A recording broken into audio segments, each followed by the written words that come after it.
पत्रिका की भूमिका नहीं लिखते हैं, उसकी कथा एक अलग है, क्यों लिखी है वो बाद में पता चला।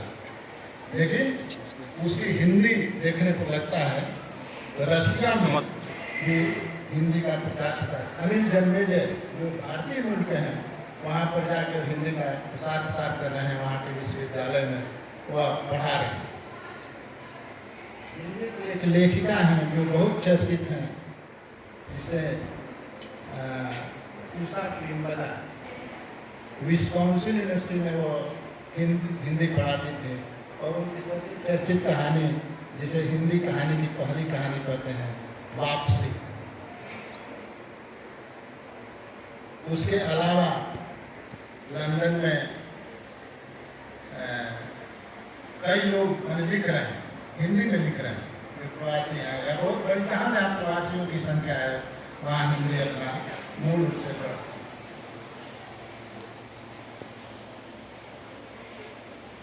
और हिंदी की जब बात करते हैं तो संविधान अम्बेडकर ने अपनी किताब हार्ट्स ऑफ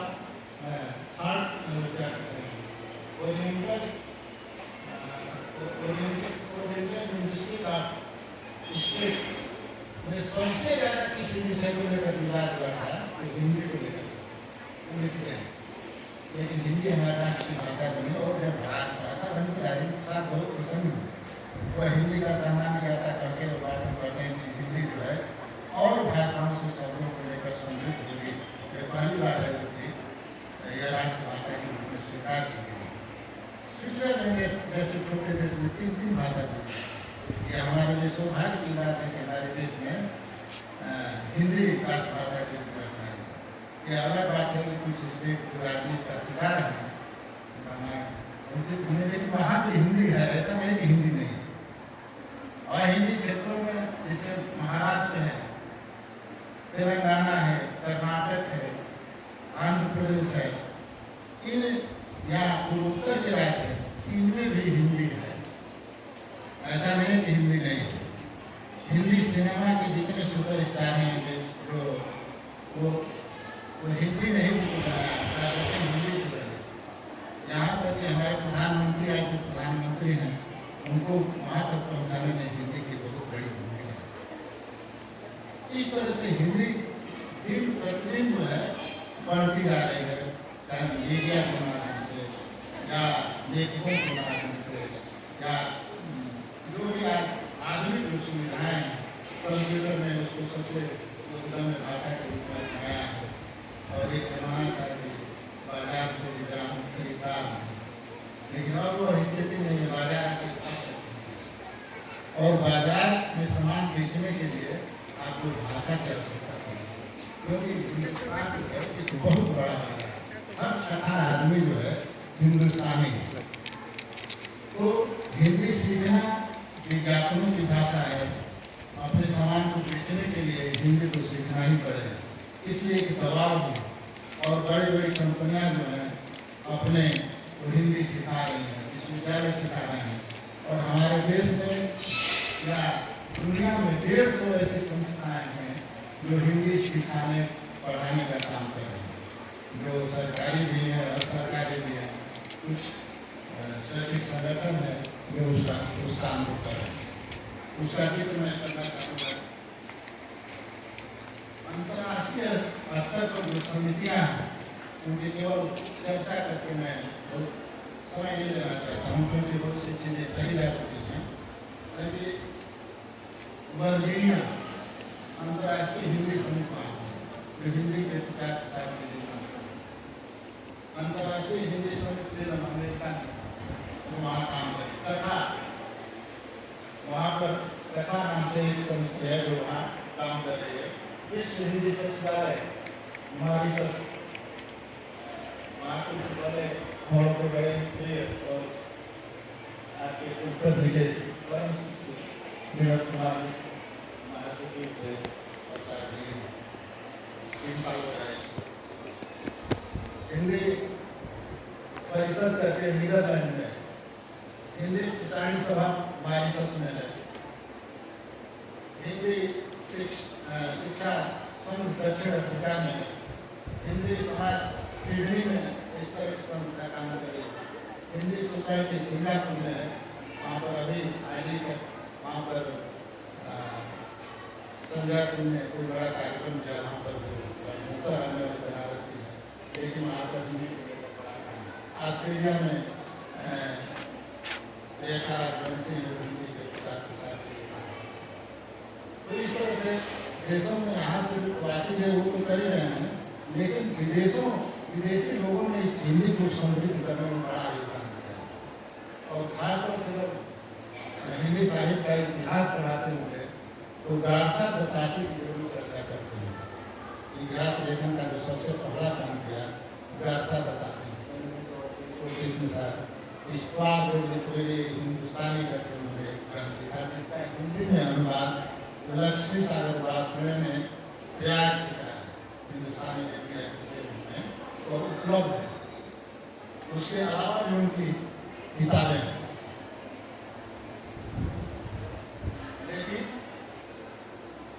जो संस्थाएं देश के बाहर काम कर रहे हैं और कुछ अहिंदी क्षेत्रों में जैसे दक्षिण में जो काम कर रहे हैं उसमें भी, और जिनका नाम मैं लेना चाहूँगा जो हिंदी के विकास में काम कर रहे हैं, हिंदी भारतीय भाषा साहित्य सम्मेलन पटना में है, अखिल भारतीय हिंदी संस्था दिल्ली में है, अपनी भाषा कोलकाता में है, असम भाषा विचार समिति आसाम में है, आंध्र प्रदेश हिंदी विचार सभा हैदराबाद में है, उड़ीसा राष्ट्र भाषा परिषद पुरी में है, कर्नाटक हिंदी सेवा समिति बेंगलुरु में है, केरल हिंदी विकास सभा है, गुजरात विद्यापीठ अहमदाबाद में, छत्तीसगढ़ में भी हिंदी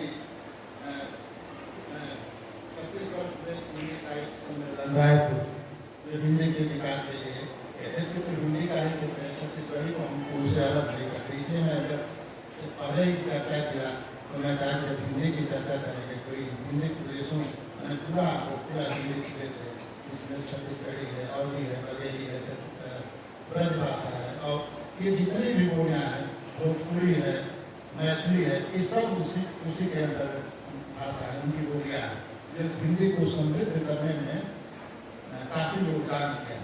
और हिंदी के समृद्ध होने में सबसे बड़ी खासियत है यह हिंदी वह हिंदी नहीं है जो शुद्धतावाद की बात करते हैं।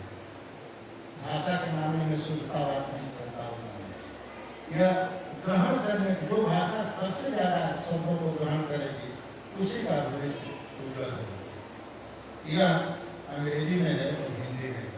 तो हिंदी भी तमाम उर्दू, फारसी, अंग्रेजी, बांग्ला और बहुत से शब्दों को ग्रहण करके आज इस रूप में दिखाई देती है जो 1857 के बाद जिसको कहते हैं कि हिंदी नहीं चाल रही,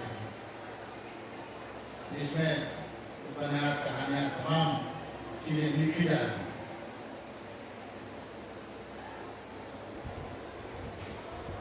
इसमें सरकारी जो हमारी सरकारें हैं वो भी अपने प्रदेश स्तर पर, राष्ट्रीय स्तर पर तमाम समितियों के माध्यम से हिंदी का प्रचार प्रसार, जिसमें केंद्रीय हिंदी निदेशालय है, जिसमें केंद्रीय हिंदी संस्थान है, यहाँ तक कि सभी विभागों में अपने राजभाषा अधिकारी के रूप में, हिंदी अधिकारी के रूप में नियुक्त हुई है। पर क्योंकि उसमें अनुवाद की एक समस्या, क्योंकि अभी भी अनुवाद की जो, क्योंकि बहुत लोगों की शिकायत है कि हिंदी में अनुवाद नहीं हो, लेकिन आप उनको हिंदी में भी कुछ अनुवाद हुए हैं जिसमें जो ओरिजिनल लेखक है जो वो स्वीकार किया है कि ये ओरिजिनल से इसमें एक उपन्यास का मैं चर्चा करना चाहता हूँ, सुप्रमित बात, उसका हिंदी में अनुवाद हुआ है कोई अच्छा सा लड़का, वह अनुवाद गोपाल गांधी ने किया। शायद गोपाल गांधी बाबू पहले बंगाल के राज्यपाल थे और गांधी जी के परिवार से, उन्होंने उसमें विक्रम सेठ ने स्वीकार किया है कि यह उपन्यास अपने मूल से भी अच्छा है, कोई अच्छा सा अनुवाद है। एक और पुस्तक की मैं चर्चा करूँगा जो क्योंकि केवल हिंदी की बात नहीं है, उसके अलावा भी है, ग्रेट इंडियन इतिहास और किताब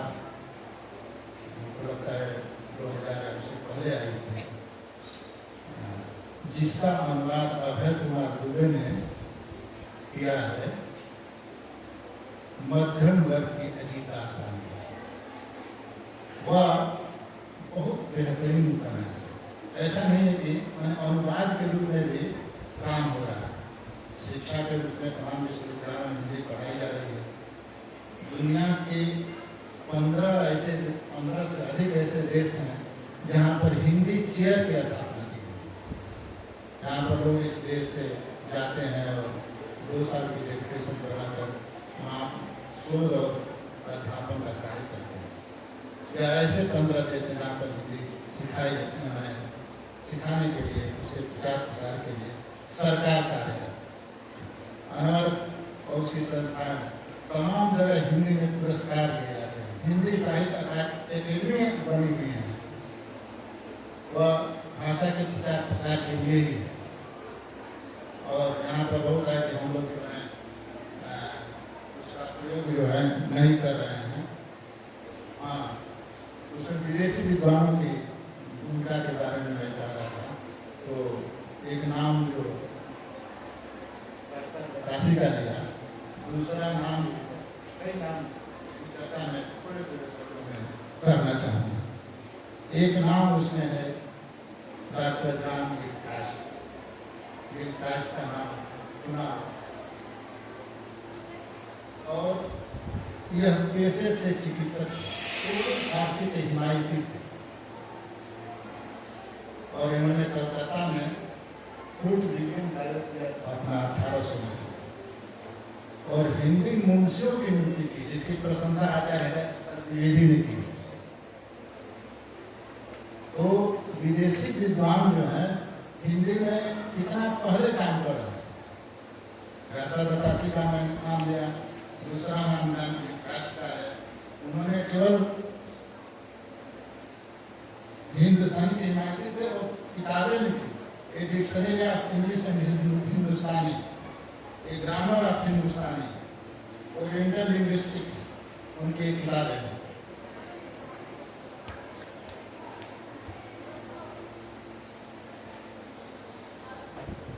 और दूसरा उनके शिष्य जो है वह कैप्टन रोबर्ट का नाम है।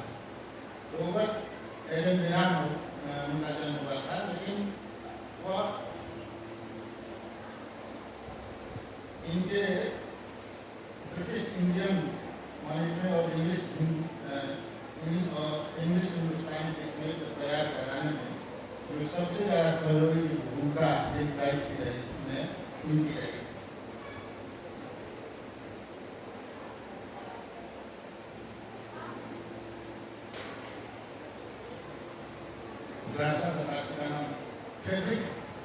फ्रेडरिक विल्काट एक और नाम है। ये मूलतः हिंदी के विकास के लिए अपना प्रारंभ प्रयत्न करते रहे और इन्होंने देश की नौकरी करते हुए हिंदी और संस्कृत बांग्ला आज जो है उनको ज्ञान प्राप्त किया और उन्होंने हिंदी उर्दू की सेवा करते रहे। कई यहाँ हिंदी सिखाने के लिए मैं हिंदी मैनुअल जो ट्रेनिंग दी जाती थी वो तैयार किया। शुक्र जी इनके बारे में लिखते हैं कि इंग्लैंड में बैठे बैठे हिंदी लेख और पुस्तकें लिखते और हिंदी लेखकों के साथ पत्र व्यवहार भी हिंदी में करते बैठता। फ्रेडरिक विल्काट, उसमें एक जॉन ग्रिम्स लिखा। जॉन ग्रिम्स जो है फारसी भाषा के जानकार थे, हिंदी भी जानते थे, संस्कृत भी जानते थे और कई प्रांतों में वह विभिन्न महत्वपूर्ण पदों पर उन्होंने 1867 में भारतीय भाषा विज्ञान की रूपरेखा नामक पुस्तक जो 3 खंड है। एक और नाम जिसका चर्चा जारी होती है, जॉर्ज अब्राहम ग्रियर्सन। ग्रियर्सन ने हिंदी इतिहास लेखन का प्रयास vernacular literature of modern Hindustan छपा। सबसे बड़ा काम विवेचन ने जो किया वो भाषा के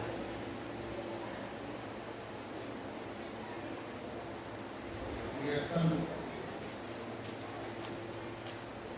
भाषा संरक्षण और वह संरक्षण जो है 11 बिंदु और एक नाम राम कथा के बारे में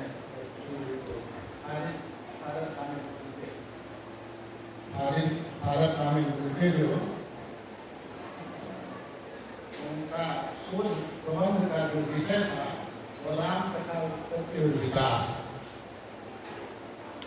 वो संस्कृत के ज्ञाता थे और हिंदी भी जानते थे और पूरा जीवन इसी में यही खपा दिए। इसके अलावा भी उन्होंने विभाग के अध्यक्ष है नहीं ले राशि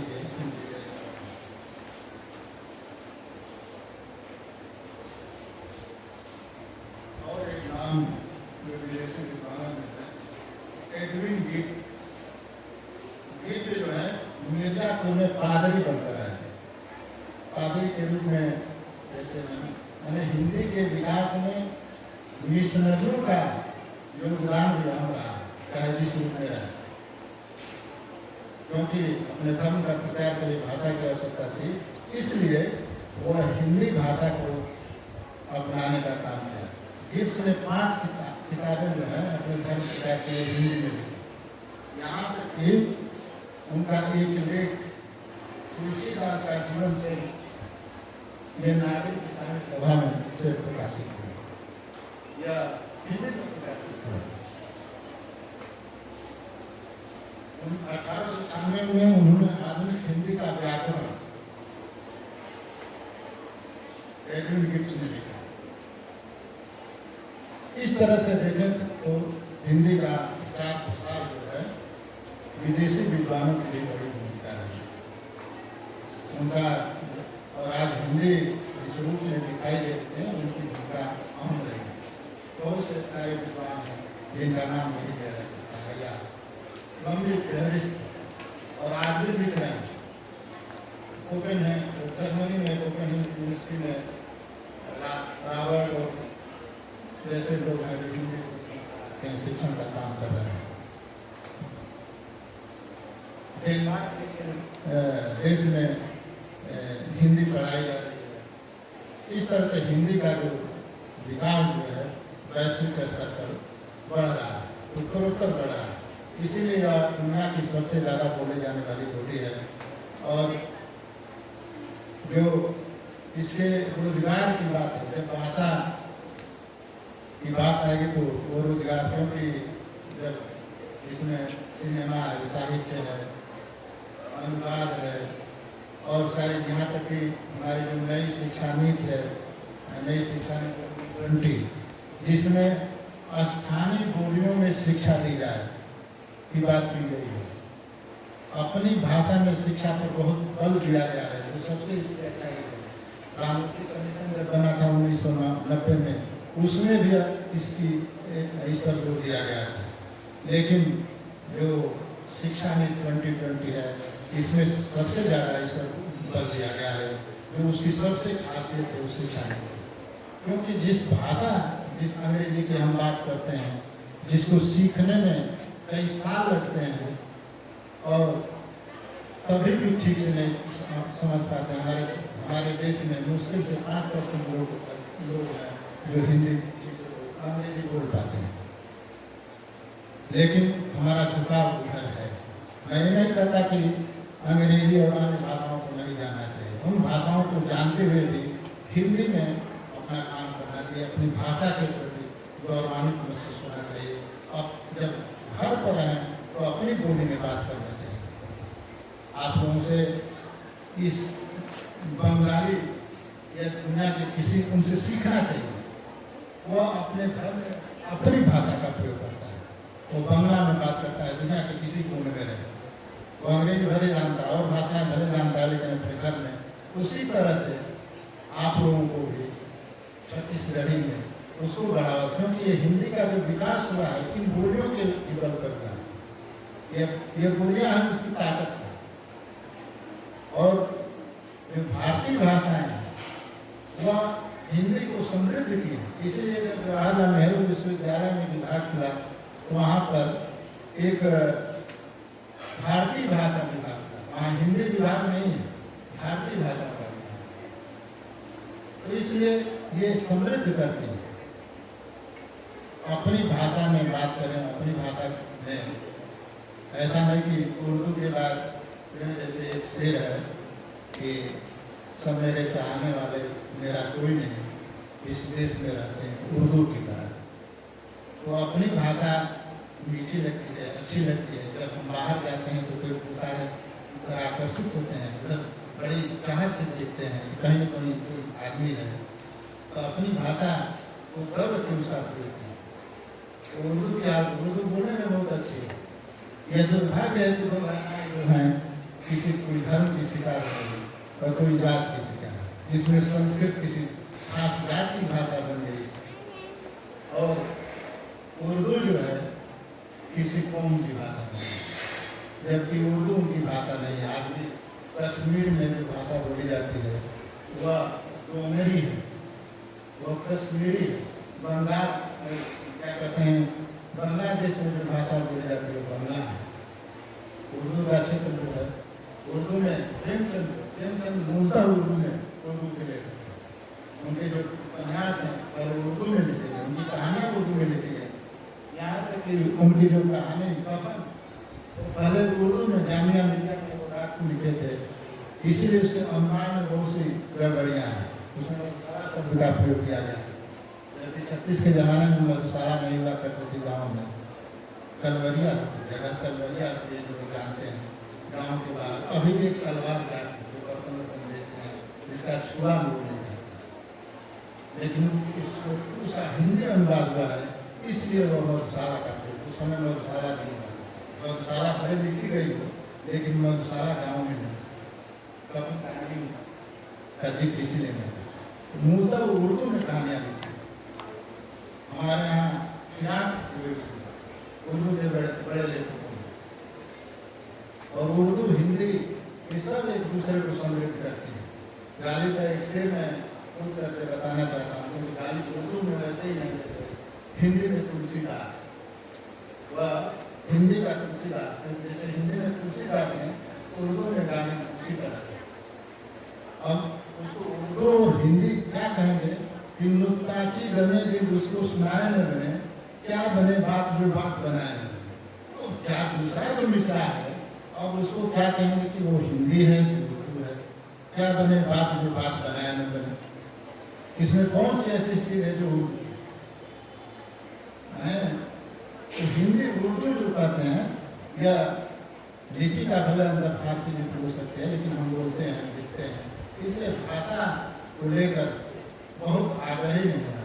भाषा जहाँ से भी आ रही है वह इसीलिए कहते हैं कि भाषा बसता नीर की बात करते हैं, और जो भाषा होती है वो स्वाभाविक रूप से विकास करती है। यदि विकास के लिए हमारे यहाँ हर प्रदेश में पत्रिकाएँ निकल रही हैं, उसमें तमाम इलेक्ट्रॉनिक मीडिया द्वारा सबसे ज़्यादा हिंदी भाषा का प्रयोग हो रहा है और साहित्यकारों को पुरस्कृत करने के लिए संस्थान बने हुए हैं, कुछ NGOs काम कर रहे हैं उन चीज़ों को लेकर। तो इसलिए भाषा का उनके विकास के लिए अपने स्तर पर सरकारी स्तर पर सरकारें निरंतर केंद्रीय हिंदी संस्थान बने, जिसकी कई वह हिंदी राज्यों में जुड़ी हुई हैं, उसको पढ़ाने लिखाने उसके विस्तार के लिए, उसके अनुवाद के लिए। अभी एक चिंता जाहिर है कि विज्ञान में वैज्ञानिक सरकारी आयोग बना हुआ है, जिससे कि विज्ञान की पुस्तकें उपलब्ध होती, उसमें काम हो रहा है और उसमें काम करने की जरूरत है। रोजगार के अवसर की कमी नहीं है। आजकल तो जो टेक्नोलॉजी की दुनिया में तरह तरह से यात्राओं वृत्तांत को यूट्यूब के माध्यम से, कंटेंट राइटिंग के माध्यम से जो लिख रहे हैं, और यहाँ तक कि विदेशों में ऑनलाइन हिंदी शिक्षण का काम हो रहा है। घर बैठे बैठे कहीं न कहीं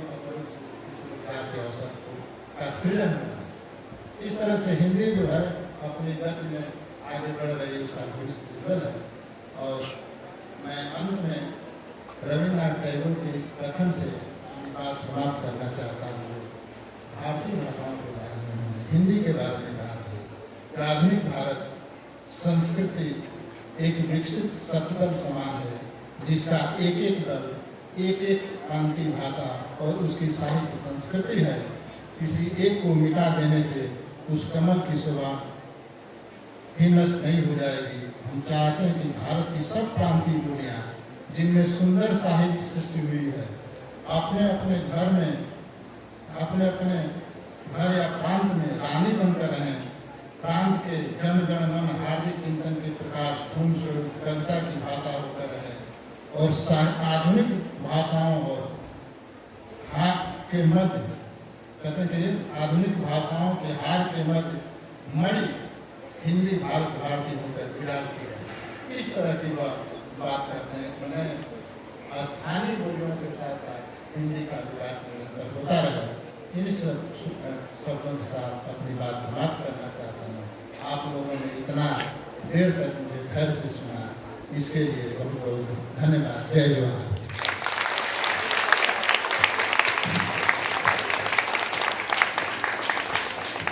बहुत बहुत धन्यवाद सर। ऐसे तो भोजपुरी लेकर गए थे, भोजपुरी अब नई पीढ़ी में नहीं है, हिंदी है बची हुई, क्रियोल बोली जाती है जो हिंदी में लिखी है। मैंने जो हिंदी पर लिखा है वहाँ के लोग क्या कर रहे हैं ये ज़्यादा महत्व होता है। हम तो हिंदी को सुनते हैं तो एक खुशी होती है अपने लोगों से। इसको आर्यन जी कहते हैं उसके ये भाषा की बात करते हैं, विदेशों में उनकी भागीदारी बढ़ गई और हिंदी, लेकिन अपने क्योंकि वो एक गिरमिटिया मजदूर बन कर गए थे। गिरमिटिया मन शब्द जो है एग्रीमेंट से बना है। गन्ने की खेती के लिए यहाँ से ये पूर्वांचल, उत्तर प्रदेश के पूर्वांचल के कुछ हिस्सों से जो है उनको ले गया। लेकिन अब हम करते हैं तो हिंदी का एक विशद क्षेत्र है जिसमें विभिन्न बोलियों जहाँ बोली जाती हैं वो सब हिंदी के अंतर्गत आती हैं। वो हिमाचल हो, हरियाणा हो, दिल्ली हो, उत्तराखंड हो, उत्तर प्रदेश हो, झारखंड हो, बिहार हो, छत्तीसगढ़ हो, मध्य प्रदेश, जिसको बुलेरी भी कहते हैं कि पुरानी हिंदी, और बाद में झारखंड भी कहते हैं कि राज्य चर्चा करते हैं कि हिंदी नई चाल है। तो हम उस हिंदी की चर्चा करने जा रहे हैं जो नई राष्ट्रीय आंदोलन में हिंदी की जो भूमिका थी उसको क्या है, रोजगार के अवसर। तो इसमें दो चीज़ें हैं कि और जिस हिंदी की हम बात कर रहे हैं वह हिंदी, लेकिन की जहाँ से पढ़ाई करके हिंदी हो जाए और यहाँ आने पर एक सवाल मुझसे आना चाहता हूँ कि यदि कहीं गया हूँ तो किसी स्टेट में सबसे ज़्यादा